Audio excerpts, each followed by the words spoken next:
femme de 31 ans, mère de 2 enfants, se fait tirer dessus avant d'être brûlée vive par son ancien compagnon. La justice peut-elle empêcher les féminicides? Mikim Yangpaya est avec nous, avocate pénaliste, spécialiste des violences faites aux femmes et fondatrice d'Avocats Femmes et Violences. Bonjour, bienvenue. Bonjour. Bonjour. Bonjour, merci d'être avec nous. Alors, la victime, Chahine, c'est son nom, Chahinez, elle avait porté plainte il y a 1 mois et demi, avant donc sa mort. Comment se fait-il que son compagnon, donc Mounir, qui avait déjà été condamné en juin 2020 pour des faits de violence conjugale, n'ait pas été davantage suivi? Il n'avait pas, par exemple, le fameux bracelet. Allô? Alors, il n'avait pas le. Alors, déjà, je suis scandalisée, évidemment, Oui, je suis scandalisée par cette nouvelle. Oui. En tant que présidente et fondatrice de l'association Avocats Femmes et Violences, on a suivi le Grenelle et on en arrive là aujourd'hui. Pourquoi il n'y avait pas le bracelet? Parce que à l'époque des faits, en tout cas quand il a été condamné en juin 2020, le bracelet anti-rapprochement n'existait pas encore. C'était à l'étude et on n'a pas pu en bénéficier malheureusement.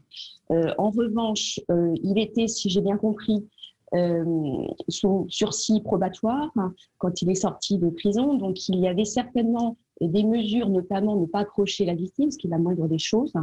Et donc on aurait pu, à tout le moins, en tout cas, d'autant plus si cette dame, malheureusement, avait demandé la protection de la police en portant plainte de nouveau, en tout cas qu'elle puisse bénéficier du téléphone grand danger. Et ça, c'est inadmissible. Elle pouvait bénéficier, alors de quoi précisément? Parce que c'est vrai que lui, donc certes, il ne pouvait pas normalement se rapprocher de sa compagne, mais elle le disait à ses voisins, attention, occupez-vous de mes enfants si jamais il m'arrive quelque chose, parce qu'elle le craignait. Donc c'est incroyable qu'il n'y ait pas un suivi en fait beaucoup plus fort, peut-être judiciaire ou policier, Mikim. C'est ce que vous demandez, vous, bien sûr.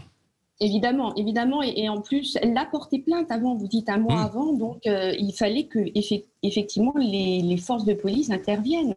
Là, ils pouvaient le mettre, en tout cas l'interpeller, et pourquoi pas là justement faire bénéficier en tout cas de ce bracelet anti-rapprochement qui existe maintenant, parce qu'il y a 1 mois, il existait déjà, donc il fallait absolument s'en emparer. C'est un système très bien qui a été mis en place et qui permet en tout cas aux forces de police d'intervenir rapidement.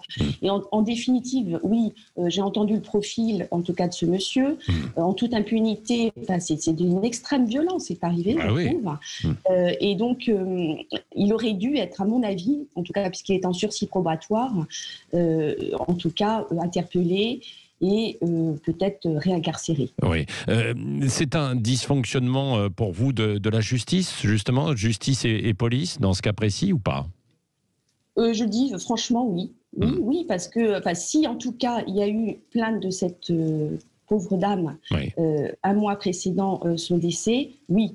Oui, typiquement oui. Et vu les antécédents, oui. C'est difficile de suivre ce type de profil dangereux? Alors c'est difficile, non, parce que, en ce qui concerne ce monsieur, non, puisqu'il sortait de prison, il était en sursis probatoire, donc c'est absolument pas difficile de suivre ce profil. En fait, l'inquiétude pendant le Grenelle, c'était justement plutôt les profils en ce qu'on dit en pré-sententiel.